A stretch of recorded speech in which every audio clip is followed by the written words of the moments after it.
अस्सलाम वालेकुम students, I hope you are fine. As you know, हमने chemistry first year chapter number 1 start किया हुआ है और आज है हमारा topic variation in ionic radius. हम स्टार्ट करते हैं आयनिक रेडियस के बारे में। सबसे पहले आयनिक रेडियस पढ़ने से पहले हम डिस्कस करेंगे थोड़ा सा एटॉमिक रेडियस, जो कि हमारा पिछला लेक्चर था। उसमें मैंने आपको बताया था कि एटॉमिक रेडियस क्या होता है। किसी भी एटम में न्यूक्लियस से आउटर मोस्ट इलेक्ट्रॉन के दरमियान जितना डिस्टेंस होता है वो क्या होता है, एटॉमिक रेडियस होता है, और ये एटम का साइज़ बताता है। ओके, अब हम स्टार्ट करते हैं आयनिक रेडियस। उसमें क्या फ़र्क है एटॉमिक रेडियस से। तो the ionic radius is a measure of the size of an ion in a crystal lattice. सबसे पहले तो ये समझने की ज़रूरत है कि जो हमने एटॉमिक रेडियस पढ़ा था उसमें लफ्ज़ था एटम का, और आयनिक रेडियस में किसका लफ्ज़ है, आयन का। तो आयन क्या होता है, आयन दो तरह के होते हैं, केटाइन और एनाइन। केटाइन पॉजिटिव चार्ज वाला होता है और एनाइन नेगेटिव चार्ज वाला होता है। जैसे फॉर एग्जांपल ये देखें, अगर फॉर एग्जांपल एक एटम है, ये न्यूट्रल एटम है सोडियम का, अगर ये एक इलेक्ट्रॉन अपना लूज़ कर देता है तो इसके ऊपर क्या आ जाता है, पॉजिटिव चार्ज आ जाता है। तो ये हमारे पास क्या हो जाएगा, ये क्या बन जाएगा, आयन बन जाएगा, यानी कि केटाइन बन जाएगा, इसके ऊपर पॉजिटिव चार्ज आ गया। इसी तरह क्लोरीन है, तो क्लोरीन एक इलेक्ट्रॉन गेन कर लेती है तो वो उसके ऊपर क्या चार्ज आ जाता है, नेगेटिव चार्ज आ जाता है, तो वो क्या बन जाएगी, हमारे पास एनाइन बन जाएगी। तो जब कोई एटम, न्यूट्रल एटम गेन या लूज़ करता है इलेक्ट्रॉन्स, तो वो क्या बन जाता है, आयन बन जाता है। तो आयनिक रेडियस क्या होता है, जो कि आयन का साइज मेजर करता है in a crystal lattice. Crystal lattice में, अब क्रिस्टल लेटिस क्या होता है, क्रिस्टल कहते हैं सॉलिड को। जैसे हमारे पास साल्ट है, शुगर है, तो वो किसकी फॉर्म में होता है, सॉलिड की फॉर्म में, यानी कि क्रिस्टल की फॉर्म में। और लेटिस होता है पैटर्न, यानी कि जब डिफरेंट एटम्स और आयंस अब मिलकर एक पैटर्न बना लेते हैं क्रिस्टलाइन सॉलिड में, उसको हम क्या कहते हैं, क्रिस्टल लेटिस कहते हैं। ओके, तो ये था हमारे पास आयनिक रेडियस। अब इसकी मेन डेफिनेशन क्या है, it is the distance from the nucleus of an ion to the outermost electron shell. कि एटॉमिक रेडियस में हमने पढ़ा था कि एटम में न्यूक्लियस का इलेक्ट्रॉन शेल से डिस्टेंस कितना है। और इसमें हम क्या पढ़ रहे हैं कि आयन का जो न्यूक्लियस है उसका अपने आउटर मोस्ट इलेक्ट्रॉन शेल से कितना डिस्टेंस है, वो कौन मेजर करता है, आयनिक रेडियस मेजर करता है। और उसको हम किस तरह मेजर करते हैं, पिकोमीटर में या एंगस्ट्रॉम में। ओके, अब हम डिस्कस करेंगे केटाइनिक रेडियस और एनाइनिक रेडियस के बारे में। तो केटाइनिक रेडियस क्या होता है, when an atom loses one और more electron to become a positive ions, it generally become smaller than the neutral atom. अब ये बात समझें कि जैसे एक न्यूट्रल एटम था, इसने अपना एक इलेक्ट्रॉन लूज़ किया और यहाँ पे क्या आ गया, +1 चार्ज आ गया। ओके, तो इसका जो साइज़ है, यानी कि जो हमारे पास आयन बना है, यानी कि केटाइन बना है हमारे पास, उसका जो साइज़ है वो स्मॉल होगा देन द न्यूट्रल एटम, जो कि न्यूट्रल एटम है, यानी कि इसका साइज स्मॉल होगा इससे, न्यूट्रल एटम से। अब इसके क्या रीज़न है, because loss of electron reduce electronic repulsion and allow the remaining electron to be pulled closer to the nucleus. इसमें कहते हैं, क्योंकि देखिए अब जो हमारे पास ना एक सपोज करें एटम है, ठीक है ना, उसमें से एक इलेक्ट्रॉन लूज़ हो गया। अब जो उसका शेल होगा उसमें इलेक्ट्रॉन्स की कमी हो जाएगी, ठीक है। अब इलेक्ट्रॉन्स अगर आपस में होते हैं, जैसे मेरे पास ना एक शेल है, उसमें इलेक्ट्रॉन्स है, ये एक इलेक्ट्रॉन हो गया, ये एक इलेक्ट्रॉन, ये सारे इलेक्ट्रॉन्स हो गए।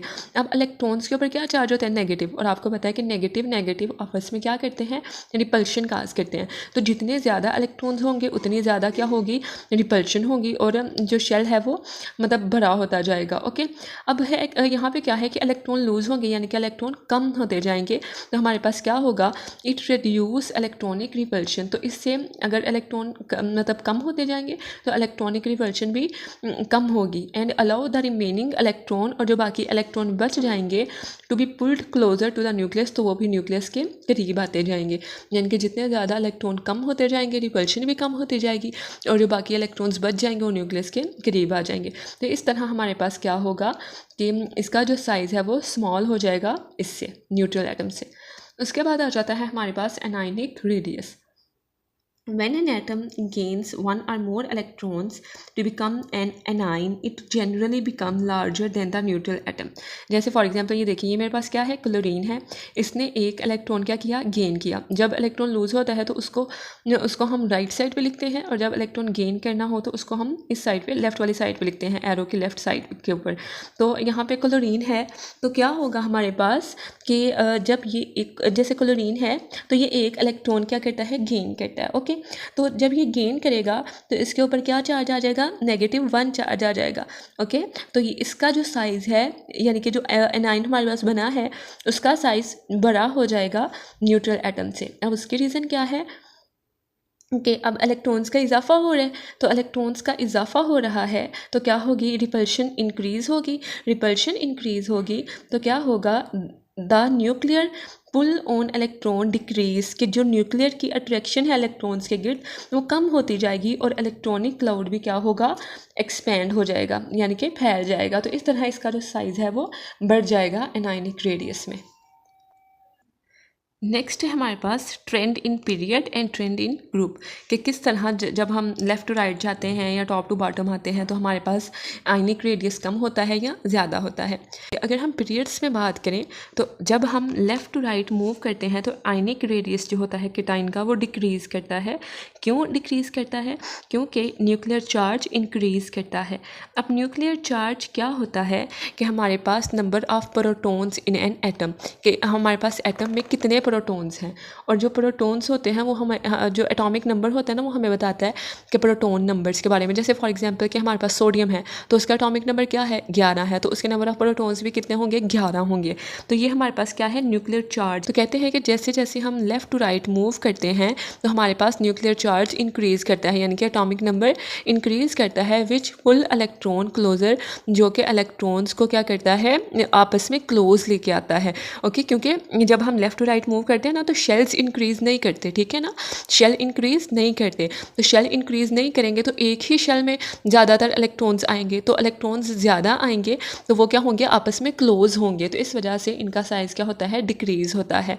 लेकिन और एनाइन में भी सेम ऐसे है कि न्यूक्लियर चार्ज इंक्रीज़ होगा जिसकी वजह से आयनिक रेडियस भी डिक्रीज़ होगा। जैसे फॉर एग्जांपल अगर आप लोगों ने मेरा पिछला लेक्चर नहीं देखा हुआ तो उसमें मैंने इलेक्ट्रॉनिक कन्फिग्रेशन के बारे में आपको काफ़ी डिटेल से बताया था कि किस तरह हम इसमें मतलब शेल्स के बारे में लिख सकते हैं कि किस में कितने शेल्स हैं एटॉमिक नंबर के हिसाब से। जैसे ये देखें, जब हम ग्रुप में बात करते हैं तो हमारे पास जो शेल है वो इंक्रीज़ करते हैं जैसे जैसे हम टॉप टू बॉटम आते हैं, लेकिन पीरियड में सेम शेल चल रहा होता है। तो अगर हम जैसे ग्रुप में बात करें तो जैसे आता है लिथियम और सोडियम, तो लिथियम में क्या है 1s2 2s1 क्योंकि इसका एटॉमिक नंबर है 3। अगर हम सोडियम की बात करें तो देखिए सबसे पहले आता है 1s2 2s2 2p6 3s1। अब देखें इसमें देखें 2 वाला शेल था ना जस्ट यहाँ पे कि कौन सा आ गया, थर्ड वाला शेल आ गया, यानी कि जैसे ही हम टॉप टू बॉटम आए तो एक शेल इंक्रीज़ हुआ। इसी तरह हम जैसे जैसे हम नीचे आते जाते हैं तो शेल भी इंक्रीज़ करते जाते हैं, लेकिन पीरियड में ऐसा नहीं होता। पीरियड में सेम ही शेल आता है और उसमें इलेक्ट्रॉन्स क्या होते हैं, ऐड होते हैं। तो इस तरह इलेक्ट्रॉन्स क्या होते हैं, आपस में क्लोज आ जाते हैं। अब अगर हम ग्रुप्स की बात करें तो both cation and anion increase in size as we move down a group। जैसे जैसे हम नीचे आते हैं टॉप टू बॉटम तो हमारे पास केटाइन और एनाइन का साइज़ इंक्रीज़ होता है।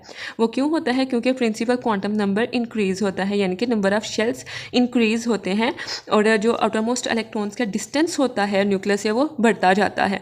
ओके, अब कहते हैं outweighing the effect of increase nuclear charge, यानी कि जैसे जैसे हम टॉप टू बॉटम आते हैं तो आपको पता है एटॉमिक नंबर भी इंक्रीज़ होता है, लेकिन इसमें जो इलेक्ट्रॉन का शेल है ऐड होते हैं ना तो उनका डोमिनेंट इफेक्ट है न्यूक्लियर चार्ज पर, यानी कि न्यूक्लियर चार्ज भी इंक्रीज़ होता है लेकिन उसका इतना इफेक्ट नहीं होता ग्रुप में क्योंकि शेल जो उनसे होते हैं वो इंक्रीज़ कर रहे होते हैं। तो इस वजह से हम जो इफेक्ट देखते हैं ना वो कौन सा देखते हैं, शेल्स का देखते हैं, न्यूक्लियर चार्ज का नहीं देखते। तो इस वजह से कहते हैं outermost electrons become larger outweighing the effect of the increase nuclear charge, के न्यूक्लियर चार्ज भी इंक्रीज़ करता है बट जो ऊपर हमने इलेक्ट्रॉन शेल्स के बारे में पढ़ा उसका ज़्यादा डोमिनेंट इफेक्ट है। सो additional shell make ions larger, तो जो उनसे शेल्स हैं वो ऐड होते हैं तो आयंस का जो साइज़ है वो लार्ज होता है। अब मैं आपको डायग्राम के थ्रू बता देती हूँ कि किस तरह। ओके, ये आपकी बुक के ऊपर डायग्राम बनी हुई थी। अगर हम केटाइंस में देखें तो ये देखिए मैंने नीचे लिख दिया है कि जो पेरेंट एटम है वो मैंने ब्लैक से हाईलाइट किए हैं और ब्लू क्या है, आयंस हैं, जिनमें केटाइन भी आ जाते हैं और एनाइन भी आ जाते हैं। तो अब देखिए जैसे लिथियम है तो ये टॉप टू बॉटम है और ये लेफ्ट टू राइट पीरियड्स हैं। तो लिथियम में देखिए हमारे पास जो केटाइन का साइज़ है वो क्या है, स्मॉल है 60 है, और जो पेरेंट है उसका क्या है 152 है। और ये देखें जैसे ये है हमारे पास, तो ये हमारे पास क्या है, केटाइन का साइज़ है और ये हमारे पास ऊपर जो है वो पेरेंट एटम है। तो ये देखिए देखें ये इंक्रीज़ होता जा रहा है जैसे जैसे हम नीचे आ रहे हैं, और लेफ़्ट टू राइट ये डिक्रीज़ होता जा रहा है। इसी तरह हम एनाइन की बात करें तो ये देखें इसका जो 171 है वो एनाइनिक रेडियस है, और जो 70 है वो हमारे पास जो पीनेट एटम है उसका रेडियस है। तो इसी तरह है हमारे पास कि जैसे जैसे हम पीरियड्स में मूव करते हैं तो साइज़ क्या हो रहा है, ये देखें डिक्रीज़ हो रहा है, और जैसे जैसे हम टॉप टू बॉटम आते हैं तो साइज़ इंक्रीज़ हो रहा है। तो this is all about today's lecture. अगर आपको लेक्चर अच्छा लगा हो तो please do subscribe and share it with your friends. Thank you so much.